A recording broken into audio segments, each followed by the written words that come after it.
Hi. இன்னைக்கு நான் எதை பற்றி சொல்ல போகிறேன் அப்படின்னா, ஸ்லீப் ஆப்னியா. எத்தனை பேருக்கு இந்த பேர் தெரியும்னு எனக்கு தெரியல. எனக்குமே வந்துட்டு இது இது ஒரு பிரச்சனை இருக்கு அப்படி இருந்திருக்குன்றதே தெரியாமல் இருந்தேன். என்ன அப்படின்னா, நிறைய பேர் நம்மளுக்கு வந்து ஸ்லீப் ஆப்னியா அப்படின்னா என்னன்னு தெரியாது. அண்ட் அதில் நம்ம சஃபர் ஆகிட்டு இருக்கோம் அப்படிங்கிறதும் எனக்கு தெரியாமல் தான் இருந்தது. என்ன சிம்டம்ஸ் எல்லாம் இருந்தால் ஸ்லீப் ஆப்னியா இருக்கும் அப்படின்னா, நீங்க வந்து தூங்கணும் தூங்கணும் தூங்கணும் நிறைய உங்களுக்கு ஃபீலிங் இருந்துட்டே இருக்கும் எப்பயுமே. எப்பயுமே ஒரு மாதிரி டயர்டா, டல்லா இருப்பீங்க. அதுக்கப்புறம் நைட்ல வந்து எப்படி இருக்கும்னா, படுத்தா அடுத்த செகண்ட் தூங்கிருவீங்க. ஆனா காலையில பிரிஸ்கா எந்திரிக்கவே முடியாது.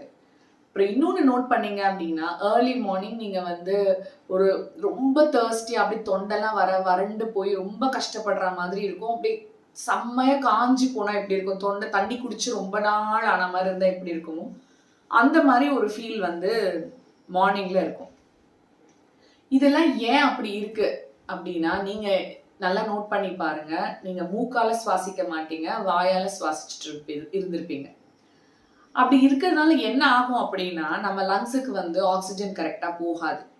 ஸோ லங்ஸோட வேலை என்ன அப்படின்னா, நம்ம எடுத்துக்கிற காத்துல இருந்து ஆக்சிஜன் எடுத்து பிளட்டை வந்து அந்த ஆக்சிஜனை மிக்ஸ் பண்ணி பியூரிஃபை பண்ணி அந்த பிளட் மூலமா தான் நம்மளுக்கு எல்லா பாடியில எல்லா பார்ட்ஸுக்கும் எல்லா இடத்துக்கும் பிளட்ல வந்து ஆக்சிஜனை சப்ளை பண்ணும். அப்ப என்ன ஆகும் அப்படின்னா, பிரெயினுக்கு வந்து ஆக்சிஜன் போகாது. ஏன்னா நம்ம மூக்கால சுவாசிக்காததுனால. அப்ப என்ன ஆகும், பிரெயின் என்ன பண்ணும் அப்படின்னா, நீ தூங்கவே இல்லை.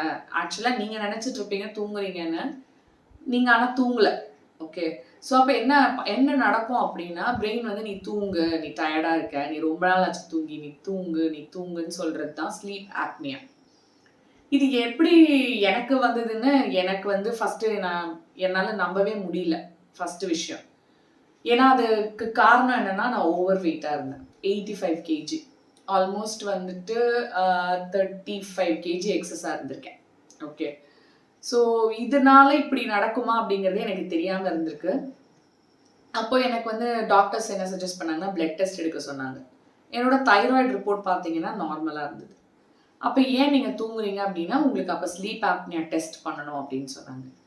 ஸோ ஸ்லீப் ஆப்னியா டெஸ்ட் எப்படி பண்ணுவாங்க அப்படின்னா, நம்ம வீட்டுக்கு வந்து ஒரு மிஷின் மாதிரி வச்சு, மூக்கில் டியூப்லாம் வச்சு, நம்மளோட ஸ்லீப் பேட்டர்னை மானிட்டர் பண்ணுவாங்க. அதாவது நம்ம எப்படி ப்ரீத் பண்ணுறோம் அப்படின்னு சொல்லிட்டு. அப்படி பார்க்கும்போது எனக்கு என்ன ஆச்சு, நெக்ஸ்ட் டே மார்னிங்கே அந்த ரிப்போர்ட்டை வந்து உடனே லேப்டாப்பில் கனெக்ட் பண்ணி ரிப்போர்ட்ஸ் எல்லாம் எடுத்துருவாங்க. ஸோ அப்படி பண்ணும்போது என்ன ஆச்சுன்னா, நான் ரொம்ப எக்ஸ்ட்ரீம் லெவல் ஸ்லீப் ஆப்னியாவில் இருக்கேன் அப்படின்னு சொல்லிட்டு ரிப்போர்ட் வந்தது. எனக்கு அதை பார்த்தோன்னே பயங்கர ஷாக்கு. இதுக்கு என்ன ரெமெடி அப்படின்னு பார்த்தா வெயிட் லாஸ். அப்படி இல்லைன்னா நான் இதுக்காக ஒரு மிஷின் வாங்கி அந்த மிஷினை யூஸ் பண்ணிட்டு தான் நான் எவ்ரிடே நைட் நான் தூங்கணும். இந்த மாதிரி ஒரு சுச்சுவேஷன் எப்போனா ஒரு 37 இயர்ஸில் இருக்கும்னு வச்சுக்கோங்களேன். ஸோ எனக்கு வந்து பயங்கர பயம் வந்துருச்சு. நான் என்னடா நம்ம இந்த வயசில் ஒரு மிஷின் வச்சு தூங்கணுங்கிறாங்க, நம்ம வந்து இவ்வளோ ஓவர் வெயிட்டாக இருக்கோம், நம்ம வெயிட் லாஸ்க்கு நிறைய ட்ரை பண்ணிட்டோம், யூடியூப் அது இதுன்னு எல்லாம் கஷாயம் வச்சு குடிப்பேன். அப்புறம் வந்து கஷாயம் வச்சு குடிக்கிறதுனால ஸ்டமக் பெயின் பயங்கரமாக வரும்.